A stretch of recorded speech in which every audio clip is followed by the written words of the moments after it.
Hi everyone, welcome back to the channel.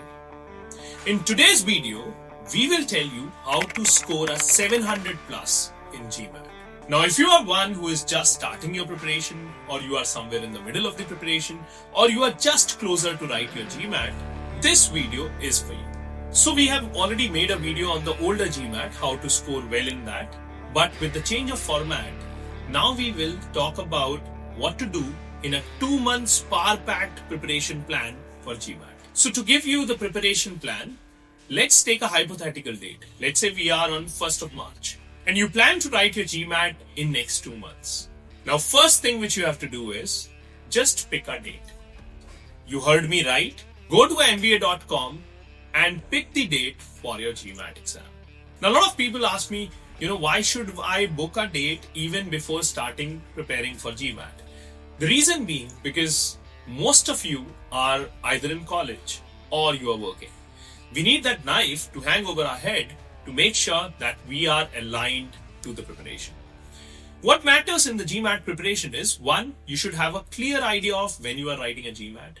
2, you should be consistent in your efforts. So the first thing you have to do is go on mba.com, create your profile and book your date. And book the date for a Monday after 2 months. So let's say 7th of May is a Monday. You book your GMAT on 7th of May. Now there's a reason why I'm saying to book it on Monday, because you will get a weekend to study just before your exam. So on a Saturday and Sunday just before the exam, revise your concepts and appear for your GMAT on Monday. Now I talked about 2 things. 1, I said you should have a date of your GMAT with you when you start your preparation. And the second most important thing is you should be consistent. Now when I say you need to be consistent, what does that mean? That means you have to find out 2 hours every day, no matter what happens. You have to find out every day 2 hours to study and nearly 6 to 7 hours over the weekends. This is what you need if you want to write a GMAT within a 2 months time. Now the next step which you have to do is write a mock test on mba.com. Now you will ask me, why should I write a mock test even before preparing for GMAT? This is an essential part of your preparation. What you need to understand is, you need to know which are your weaker sections before you start. Secondly, it also gives you an idea of what a GMAT looks like. Thirdly, it also puts you on a track where you are able to solve questions in the stipulated time. By the way, mba.com also offers you 2 free mock tests, out of which we are giving the first one right now.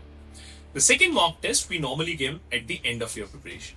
So these are the 2 mock tests in between which we do the entire preparation.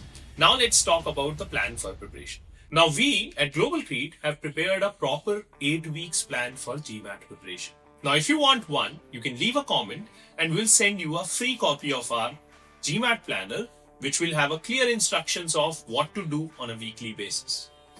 At the same time, if you know someone who is writing a GMAT and who is preparing for GMAT and you think this planner can help them, you can also share this video with them and they can leave a comment. Now, let's get down to preparation.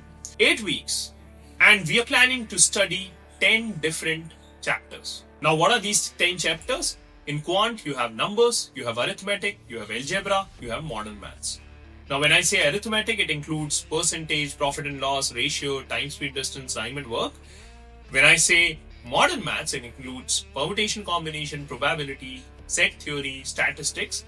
All that combined forms 4 chapters for us. Then in verbal, we have reading comprehension and critical reasoning. Finally, in data insight, you got multi-source reasoning, 2-part analysis, you got a data sufficiency, and tables, graphs, and charts. Now, how do we approach this?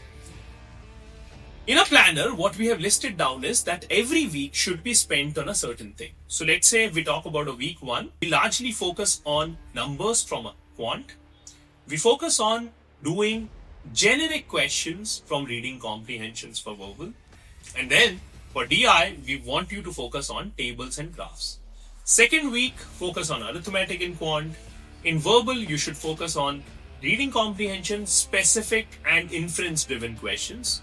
And finally, for a data insight, you should start doing data sufficiency questions. Now, why I'm saying data sufficiency should be done in week 2? Because you have a lot of questions in data sufficiency which deal with the topics of quant, which we have covered over the 2 weeks. The third week should be spent again on arithmetic and quant. You should spend that time on good RCs RCs from different genres in verbal, and at the same time in data insight, you should do some complex questions of data sufficiency and tables, graphs, and charts. Week 4 is when we want you to start writing your sectional test. Now, on Global Creed portal, you will get a sectional test. Start writing sectional test of numbers, start writing sectional test of arithmetic, write a section test of reading comprehensions, and write a section test of table, graph, and charts and data sufficiency. 4th week is here where you track how much you have done till now and how you are doing in the tests.